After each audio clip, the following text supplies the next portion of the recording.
Balakrishnan sir, நான் இப்போது ஒரு முன்னுரை கொடுத்தேன்.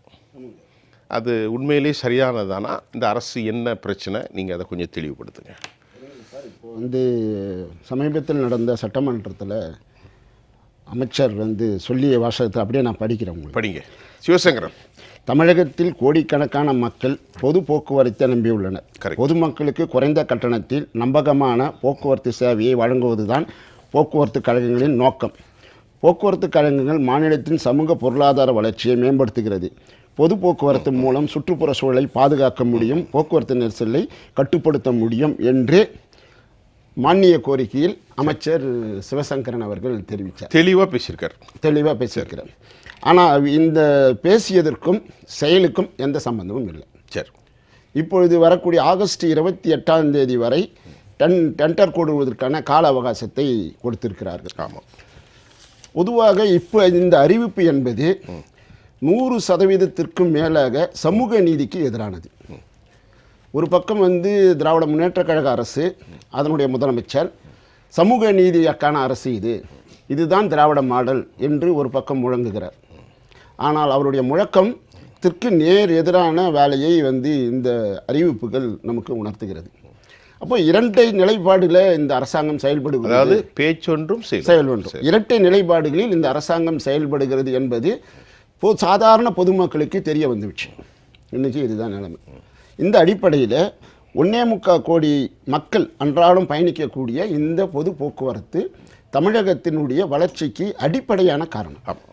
கடந்த 40 ஆண்டுகளுக்கு மேலாக திராவிட கட்சிகள் மாறி மாறி ஆட்சி செய்தாலும் தமிழகத்தினுடைய வளர்ச்சிக்கு இந்த பொது போக்குவரத்து என்பது பிரதானமான ஒரு பங்காற்றி இருக்குது என்றால் அது மிகையாகும். இது ஒரு முழுக்க ஒரு சர்வீஸ் ஓரியன்டல் ஏழை எளிய மக்களினுடைய வாழ்வை மேம்படுத்துவதற்கான பணியை இன்று வரை செய்து கொண்டே இருக்கிறது பொது போக்குவரத்து.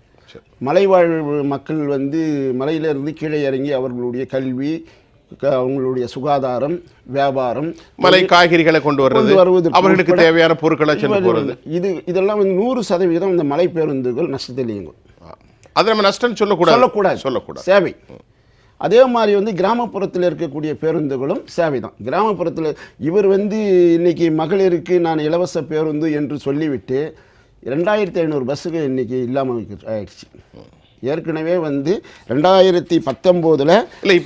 இப்போ அந்த இது ரெண்டாவது கேட்குறேன். முதல்ல நான் உங்கள்கிட்ட கேட்குறது, திராவிட கருத்தியலை, த ப்ரொக்ளமேஷன் பீயிங் மேட், அதாவது ஒரு பெரிய புறக்கடனம், திராவிடியம். அப்போது நான் நினைக்கிறேன், ஒடுக்கப்பட்ட மக்களை, தாழ்த்தப்பட்ட மக்களை, மிக மிக எட்ஜிடு பீப்புளை கை தூக்கி விடுவது தான் திராவிட கருத்தியல். ஆமாம், அதானே? சாதி ஒழிப்பெல்லாம் அது ஒரு பக்கம் இருக்குது. அது அப்புறம் இப்போ இதில் கிட்டத்தட்ட 1.5 லட்சம் பணியாக ஒட்டுமொத்தமாக இருக்கிறதாக தகவல் வருது. அதாவது மாநிலம் முழுவதும். சொல்லுங்க. ஒவ்வொரு செக்டாரா சின்ன ஆட்கள். இப்போ இதுல எப்படிப்பட்ட ஒரு திராவிட, அதாவது நீங்க கருத்தியலுக்கு எது, சமூக நீதிக்கு எதிர்ங்கிறீங்க? இந்த தனியார் மயம் என்பதே சமூக நீதிக்கு எதிரான. அதுதான் எப்படிங்கிறீங்க? இதுல இடஒதுக்கீடு அமலாகாது.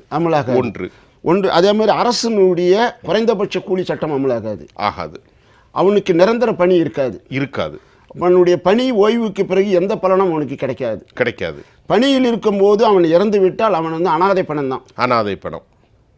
அப்படின்ற ஒரு. அப்ப இது தமிழ்நாட்டின் சோகால்டு தமிழகத்தின் அக்னி வீரன்களாமா?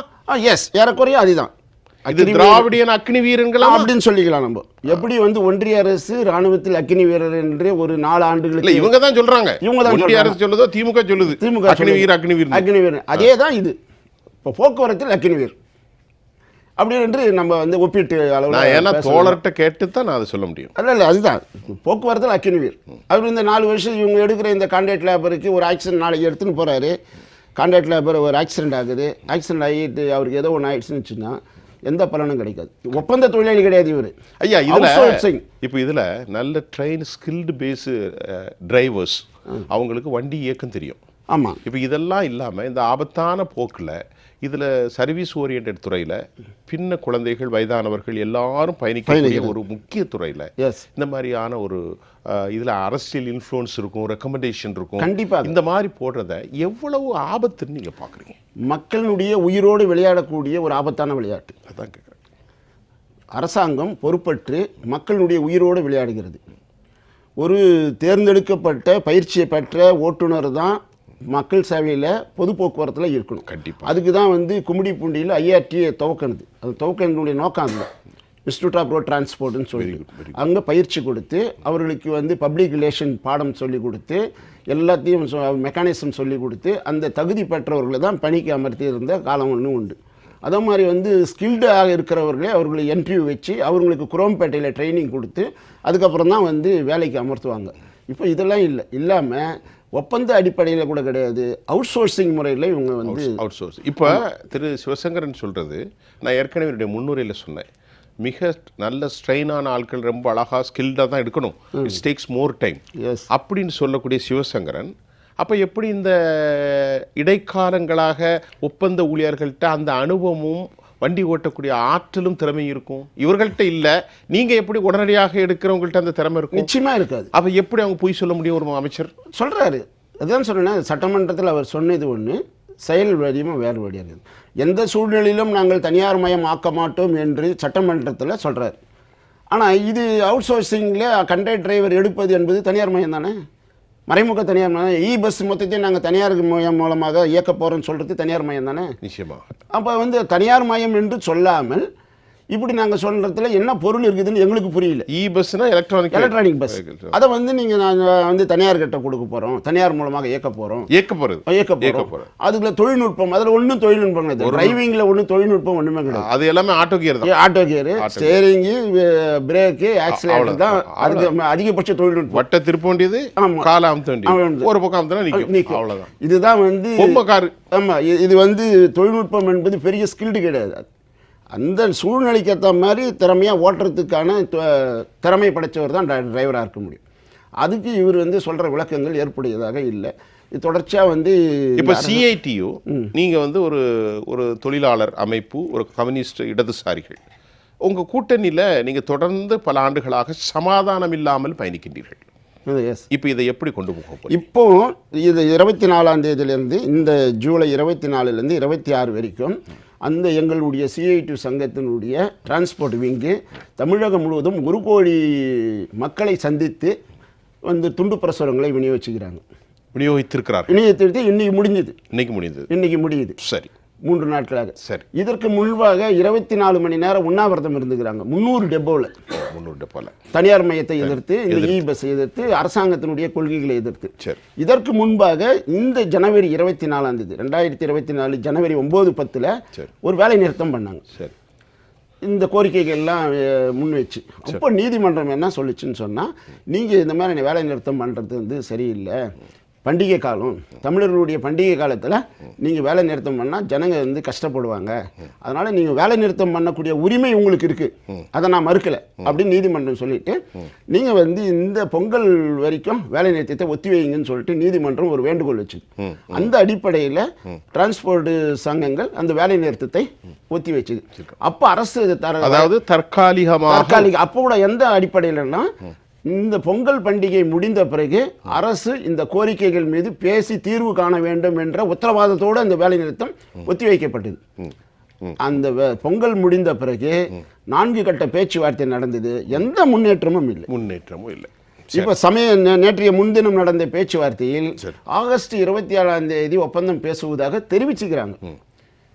அதில் எல்லாத்தையும் நம்ம பேசிக்கலாம். இல்லை, இப்போ இந்த ஒப்பந்த படிவங்கள் அனுப்பியிருக்காங்க இல்லையா, இது 28/8/2024 அன்றைக்கே திறக்கப்படக்கூடிய நாளும் அன்றைக்கு மாலை 28/8/2024 உடனடியாக. ஏன் இவ்வளோ அவசரப்பட்டு படிவத்தை கொடுத்து உடனே பண்ணுறாங்க? அதுதான் புரியல. ஒரு சில மணி நேரத்திலே வாங்கி இன்னும் 1 மாதம் கூட இல்லையே, 1 மாதம் இருக்குன்னு வைங்களேன். 1 மாதம் இன்னைக்கு தான் 20 ஆயிடுச்சு. ஆமாம், சரி. முதல் கட்ட கருத்து நான் நிறைய விஷயத்த சொல்லிட்டோம். ஆமாங்க சார், கொஞ்சம் ரொம்ப நேரம் பேசிட்டோம், நீங்கள் சிறப்பாக பேசுங்க. வந்து கான்ட்ராக்ட் முறை என்பதே சார் நவீன அடிமைத்தனத்துக்கும் சுரண்டலுக்கும் தான் சார் அது வழிவகுக்கும். ஒரே வரியில் சொல்லணும்னு சொன்னால், கான்ட்ராக்ட் முறை என்பது நவீன அடிமைத்தனம், சுரண்டல், அவனுடைய உழைப்பு சுரண்டலை வந்து அது வந்து கையில் எடுக்கும். இதற்கு அரசு துணை போகக்கூடாது என்பது தான் எங்களுடைய கோரிக்கை. அது மட்டும் இல்லை, சமூக நீதியை தொடர்ந்து பேசக்கூடிய இந்த அரசாங்கம் கான்ட்ராக்ட் முறைக்கு போகும்போது அங்கு சமூக நீதி என்பது அமலாகாது, இடஒதுக்கீடு இருக்காது. அப்போ ஒரு அரசு பொதுத்துறையில் சட்டமே என்ன சொன்னால், நிரந்தர பணிக்கு நிரந்தர ஆட்களை தான் எடுக்க வேண்டும். அப்படி இருக்கும்போது இது வருஷம் 365 நாளும் ஓடக்கூடிய பேருந்துகளில் ஓட்டுநர் நடத்துனர்கள் நிரந்தர பணி. அந்த நிரந்தர பணிக்கு அவுட் சோர்சிங் எடுக்க வேண்டிய அவசியம் இல்லை. அவுட் சோர்சிங் எடுத்தால் என்ன ஆகும்னு சொன்னால், அவன் அவுட் சோர்சிங் மூலம் வரக்கூடிய நபர்கள் தொழிலாளி என்ற அடையாளம் இல்லாமல் வரக்கூடிய நபர்களாக இருப்பார்கள். உதாரணத்துக்கு தாம்பரம் மாநகராட்சியில் அவுட் சோர்சிங்கில் இருக்கிற தூய்மை பணியாளர்களுக்கு சம்பளம் இல்லை. அதை ஒட்டி நான் வந்து அந்த சேர்மேன் கிட்ட போய் பார்க்குறேன். நீங்கள் சொல்கிறேன்னு சொன்னீங்க. ஆமாம், கமிஷனரை போய் பார்க்குறேன். எங்கள் சம்பளம் வரல, என்ன கேட்குறது என்ன, 5ஆம் தேதி 10ஆம் தேதி 15ஆம் தேதி 20ஆம் தேதி வரைக்கும் நாங்கள் பொறுத்துட்டு 25ஆம் தேதி வரும்னு சொல்லி கிடைக்காத 27ஆம் தேதி போய் கேட்குறேன். 1ஆம் தேதி வர வேண்டிய சம்பளத்தை 27ஆம் தேதி போய் கேட்குறோம். கேட்கும்போது அவங்க என்ன சொல்கிறாங்க, அந்த அதிகாரி, எங்களுக்கும் அவங்களுக்கும் சம்மந்தம் இல்லை, நாங்கள் அதை அவுட் சோர்சிங் விட்டுட்டோம். நீங்கள் அவுட் சோர்சிங் விட்ட பிறகு அவுட் சோர்சிங் ஏஜென்ட்டுக்கிட்ட தான் போய் கேட்கணும், எங்களுக்கு நாங்கள் சம்பளம் கொடுக்க முடியாதுன்னு. அப்போ நான் என்ன சொன்னேன், அவங்க தாம்பரம் மாநகராட்சியினுடைய குப்பையை தான் அள்ளினாங்க.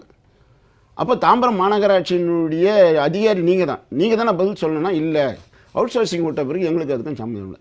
அந்த அவுட் சோர்சிங் ஆளை கேட்டால் எனக்கு பில்லு பாஸ் ஆகலை, நான் எப்படி சம்பளம் கொடுக்குறது அப்படின்னா, அப்போது தொழிலாளி வேலை செஞ்ச பிறகு சம்பளமே கேள்விக்குறியாக மாறி நிற்கும். ஒன்று.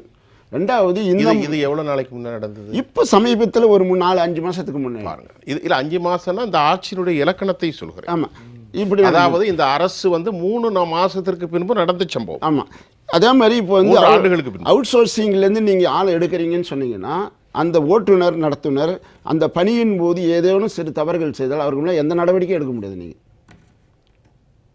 எப்படி நடவடிக்கை எடுப்பீங்க? நீங்கள் நிரந்தர தொழிலாளின்னு சொன்னால் அவன் நிர்வாகத்துக்குள்ள கட்டுப்பட்டவன்.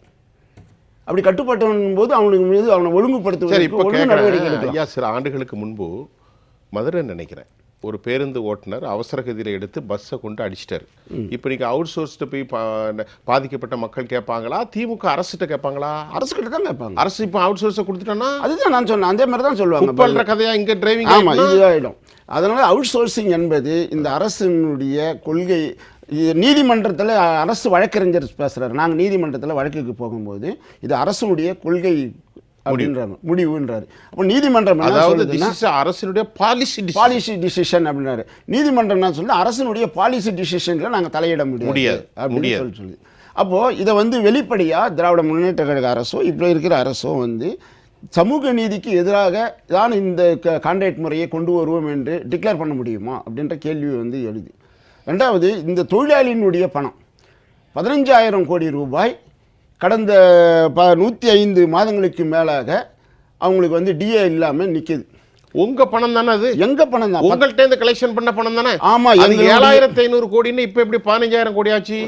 தொடர்ந்து ரிட்டையர் ஆகினா மதுரையில பெரிய போராட்டங்கள்லாம் பண்ணியிருக்கிறோம். உண்ணாவிரதம் இருந்து சொல்லி அதெல்லாம் நான் பேசியிருக்கோமே. ஆமா, உண்ணாவிரதத்தில் இருந்து சொல்லிக்கிறோம். இப்போ வந்து 19 மாசமாக, கடந்த 19 மாசமாக போக்குவரத்தில் ஓய்வு பெற்ற தொழிலாளிக்கு ஒரு சல்லி பைசா கூட வந்து செட்டில் ஆகல. அதாவது உங்கள்கிட்ட இருந்து கலெக்ஷன் பண்ண பணத்தை வச்சுட்டு கொடுக்காத அரசு. என்னுடைய சம்பளத்தில் நான் சிறுக சேர்த்து வச்ச பிஎஃப், கிராஜுவேட்டி, என்னுடைய லீவ் சரண்டரு எல்லாமே எனக்கு வந்து செட்டில் ஆகல. எவ்வளோ பெரிய அந்த பணம் வந்து 15,000 கோடி தொழிலாளருடைய சொந்த பணம். இன்றைக்கி வந்து கழக நிர்வாகங்கள் அதை வந்து சீரழிச்சிட்டாங்க, எடுத்து செலவு பண்ணிட்டாங்க. இப்போ 19 மாதமாக ரிட்டையர் ஆனவன் இருக்கான். அந்த ரிட்டையர் ஆன ஆளுங்களில் ஏறக்குறைய ஒரு 4,000 பேர் செத்து போயிட்டான். அந்த குடும்பம் வந்து இப்போ அனாதியாக அவன் இந்த பதப்பதைப்பிலே சைக்காலஜியில் செத்துருவார. அதே மாதிரி ஓய்வு பெற்ற தொழிலாளிக்கு 108 மாதமாக பஞ்சப்படி உயர்வு என்பது நிறுத்தி வச்ச பிறகு நீதிமன்றம் போகுது. நீதிமன்றம் போன பிறகு நீதிமன்றம் சொல்லுது, அந்த பஞ்சப்படியை நிறுத்தி வச்சது சட்டவிரோதம், அவர்களுடைய பஞ்சப்படியை அவர்களுக்கு சட்டப்படி கொடுக்கணும்னு சொன்ன பிறகு அதை எதிர்த்து மேல்முறையீடு இந்த அரசாங்கம் செய்யுது. ஆனால் ஒரு காலத்தில் கலைஞர் என்ன சொன்னார் சட்டமன்றத்தில், தொழிலாளிகளுக்கு சாதகமாக ஒரு தீர்ப்பு வந்தால் அந்த தீர்ப்பை எதிர்த்து மேல்முறையீடு செய்யக்கூடிய சின்ன புத்தித்தனம் இந்த அரசுக்கு இல்லை என்று சொன்னவர் இவருடைய தந்தை. இப்பொழுது அதை சின்ன புத்தி இருக்கிறதா என்ற கேள்வி தந்தை தான் சொன்னார். தந்தை சொன்னாரா, தாய் சொன்னார்ல? இப்போ அவருடைய மகன் அதற்கு எதிராக மேல்முறையீடு செய்து கொண்டே இருக்கிறார். யார் செய்யறா? திமுக, திராவிட முன்னேற்ற கழக அரசு. கருணாநிதி பேசிய பேச்சின் அர்த்தம் என்ன அது தெரியல நமக்கு. இப்படி இப்போ சொல்வது ஒன்று செய்வது ஒன்றாக இவங்க வந்து மாறி செய்கிறாங்க. அதை விட முக்கியம் சார், கடந்த 10 ஆண்டுகளாக சிஐடிஓ கூட தோமுசா பேரவை கூட 10 தொழிற்சங்கங்கள் இணைந்து ஒரு கூட்டுக்குழுவாக இருந்து போக்குவரத்து தொழிலாளர்களுடைய பிரச்சனைகளை தொடர்ந்து போராடி இருந்தோம். அப்பொழுது தோமுசா பேரவை ஒரு கமிட்டி அமைச்சு இன்று இருக்கக்கூடிய மரியாதைக்குரிய சண்முகம் எம்பியாக இருக்கிறார், அவர் தலைமையில் ஒரு ஆய்வு நடத்துகிறாங்க. போக்குவரத்தை எப்படி மேம்படுத்துவது அப்படின்னு அந்த ஆய்வை நடத்தி அந்த ஆய்வின் அறிக்கையை அன்றைய எதிர்க்கட்சி தலைவராக இருந்த இந்த மரியாதைக்குரிய ஸ்டாலின் அவர்கிட்ட கொண்டு போய் கொடுத்தாங்க. அந்த எதிர்க்கட்சி தலைவராக இருக்கும்பொழுது அதை வாங்கி கொண்டு நாம் ஆட்சிக்கு வந்தால் இதை நிறைவேற்றுவோம் என்று அன்னைக்கு சொன்னார். எதிர்க்கட்சி தலைவராக இருக்கும்போது சொன்ன அந்த வாக்குறுதி ஆளுங்கட்சி தலைவராக ஆன பிறகு கைவிடுறாங்க. இதுதான் இப்போ பிரச்சனை. சொன்னது ஒன்று செய்வது ஒன்றாக இருக்கிறது. அவர்கள் சொன்ன தேர்தல் வாக்கு அதே மாதிரி புதிய பென்ஷன் திட்டம் ரத்து செய்வேன் என்று வாக்குறுதியில் சொன்னாங்க. நான் என்ன கேட்குறேன், நீங்கள் புதிய பென்ஷன் போடுறீங்களோ ஒளிஞ்சு போகிறீங்களோ அது பிரச்சனை இல்லை. உங்கள்கிட்ட இருந்து வாங்கி இரத்தத்தாலும் உழைப்பாலும் அக்னி வெயிலில் மழையில் ஆடி காற்றில் இரவு புகழ் பாராமல் உயிரை வைத்து சேமித்து கொஞ்சம் கொஞ்சமாக சேமித்த இந்த 15,000 கோடி எப்பொழுது கொடுக்க போகிறீர்கள்? கேள்விக்குறி தெரியல. அப்போ அதை விட்டு இனி என்ன பென்ஷனை போடு, இது இருக்கிறத முதல்ல கொடுக்கணும். இருக்கிறதையும் கொடுக்கல. பென்ஷன் என்பது இவங்களுடைய தேர்தல் அறிக்கையில் நாங்கள் புதிய பென்ஷன் ரத்து செய்வோம் என்று சொன்னார்கள். ஏற்கனவே இருக்கக்கூடிய பென்ஷன் திட்டம் தான் நாங்கள் பழைய பென்ஷன் திட்டத்தை கொண்டு வருவோம் என்று சொன்னார்கள். ஏற்கனவே புதிய பென்ஷன் திட்டத்தை கொண்டு வந்தது காங்கிரஸ். அந்த காங்கிரஸ் ஆளுகின்ற கர்நாடகா மாநிலத்தில் இன்னைக்கு பழைய பென்ஷன் திட்டம் அமலாகுது. சித்தராமையா தலைமையில். ஆமாம், சித்தராமையா தலைமையில் அறிவிச்சிட்டாரு. பக்கத்தில் ஆந்திராவில் அறிவிச்சிட்டாங்க. இப்படி பல மாநிலங்களில் காங்கிரஸ் உள்ளிட்ட ஆளுகின்ற மாநிலங்களை எல்லாம் பழைய பென்ஷன் திட்டத்தை கொண்டு வருவதற்கான ஏற்பாடு நடந்து அந்த வேலை நடந்து அறிவிச்சாச்சு. ஆனால் தமிழ்நாட்டில் அது இன்னும் அறிவிக்கலை. அதாவது சார், இப்போ இந்த போக்குவரத்து கழகங்கள் சீரமைக்க வேண்டும்னு சொன்னால் தொடர்ச்சியாக நாங்கள் சொல்லி வர வரவுக்கும் செலவுக்கும் உண்டான வித்தியாச தொகையை அரசு பட்ஜெட்டில் அலிகேஷன் பண்ணி ஒதுக்கீடு பண்ணணும். இப்படி தொடர்ச்சியாக போராடும் போது 2022ஆம் ஆண்டு அரசாணை ஒன்று வெளியிடப்பட்டது. ஜிஓ ஒன்று வெளியிடப்பட்டது. வரவுக்கும் செலவுக்கும் உண்டான வித்தியாச தொகையை அரசே வழங்குவது என்ற அடிப்படையில் தான் அந்த ஜிஓ போடப்பட்டது. 2022 போட்ட ஜிஓ இன்றைக்கு வரைக்கும் நடைமுறைக்கு வரல. ஒன்று. அதே மாதிரி இந்த போக்குவரத்து கழகங்களை இந்த தொழிலாளர்களுடைய பிரச்சனைகள் சம்பந்தமாக இதை தனியார்மயமாக்குவது சம்பந்தமாக இதை கான்ட்ராக்ட் முறையில் ஆக்குவது சம்பந்தமாக ஒரு 8 ஜிஓ போட்டிருக்கிறாங்க. அந்த 8 ஜிஓவை தீவிரமாக அமலாக்குறாங்க ஒரு பக்கம். அப்போ போக்குவரத்து துறையை சீரழிப்பதன் மூலமாக இந்த தமிழகத்தினுடைய பொருளாதாரம் என்பது சீரழிவதற்கான வாய்ப்பு இருக்குது. இதுதான் வேலைவாய்ப்புக்கு உருவான சாதாரண ஏழை எளிய மக்கள் வேலைவாய்ப்பை பெருக்கக்கூடிய இடம் போக்குவரத்து துறை. பள்ளி படிப்பு முடிச்சவர் கூட இந்த போக்குவரத்து துறையில் வேலைக்கு வரலாம். நிறைய பேர் இன்ட்ரெஸ்டாக வருவாங்க. இடஒதுக்கீடு இங்கே தான் அமலாகும். சமூக நீதி இங்கே தான் அமலாகும். கிராமப்புறத்தினுடைய பொருளாதாரம் மேம்பட வேண்டும் என்றால் இங்கே தான் வருவாங்க. பிள்ளைகளுடைய கல்வி இந்த போக்குவரத்தில் சம்பந்தப்பட்டிருக்குது. இலவச கல்வி, அந்த பயணம், மகளிரினுடைய இலவச பயணம், கோடிக்கணக்கான மக்களின் வாழ்வாதாரம் இதெல்லாம் நீங்க இப்போ பஸ் எலக்ட்ரிக் பஸ்ல இலவச பயணம் அனுமதிக்கு வருமா? வராது. கான்ட்ராக்ட் மினி பஸ்ஸை தனியார் கிட்ட விட்டா இலவச பயணம் வருமா? வராது. அப்புறம் நீங்க இலவச பயணம் என்று சொல்லி கொடுத்த அந்த அடையாள அட்டையை வச்சுக்கிட்டு என்ன பண்றது? பெண்களுக்கு எல்லாம் இலவசம் என்று சொல்லிட்டு அந்த பஸ்ஸை மொத்தத்தையும் நீங்க தனியார் கிட்ட கொடுத்துட்டீங்கன்னு சொன்னா அது எப்படி அமலாகும்? அப்போ அறிவிப்பு ஒன்று, செயல் ஒன்றாக இருக்கிறது. அதே மாதிரி தொழிலாளருடைய பணம் 15,000 கோடி ரூபாய் எடுத்து செலவு செஞ்சாச்சு. கடந்த 19 மாதமாக ஓய்வு பெற்ற தொழிலாளிக்கு எந்த காசும் கொடுக்காத இருக்க அவ்வளோ நிலை இருக்கிறது. டிஏ 105 மாதத்துக்கு மேலே ஓய்வு பெற்ற தொழிலாளிக்கு டிஏ வழங்கலை. அவர்கள் இறந்துகிட்டே இருக்கிறான் ஓய்வு பெற்ற பிறகு. பல பேர் அந்த மன விரக்தியிலே இறந்து நீதிமன்றம் சொன்ன பிறகும் கொடுக்கல சார். ஐயா, நீங்க ஒரு தொழிலாளி, 35 ஆண்டுகளாக உழைத்து தன் பிள்ளைக்கு திருமணத்திற்கு எதுவும் இல்லையே அந்த மன விரக்தியில் இருக்க நீதிமன்றம் சொன்ன பிறகும் இந்த டிஏ கொடுக்காம மேல்முறையீடு செய்கிறீங்க. இது அதனுடைய நோக்கம் என்ன? நீதிமன்றம் சொல்லுது டிஏ கொடுக்கணும் அப்படின்னு சொன்ன பிறகும் டிஏ கொடுக்காத 3 ஆண்டுகளுக்கு ஒரு முறை ஒப்பந்தம் என்று இருந்ததை 4 ஆண்டு முடிந்த பிறகும் ஒப்பந்தத்தை பேச மறுக்கிறார்கள். இப்பொழுது ஆகஸ்ட் 28ஆம் தேதி பேசலாம் என்று சொல்லியிருக்கிறார்கள். ஏன்னா இருக்கிற 5 வருஷம் ஆயிடும். அப்போ இந்த 5 வருஷமாக ஒப்பந்தத்தை மறைமுகமாக 5 ஆண்டுகள் தள்ளுவதற்கான ஏற்பாட்டை அரசு செய்கிறது என்ற சந்தேகம் எங்களுக்கு இருக்குது.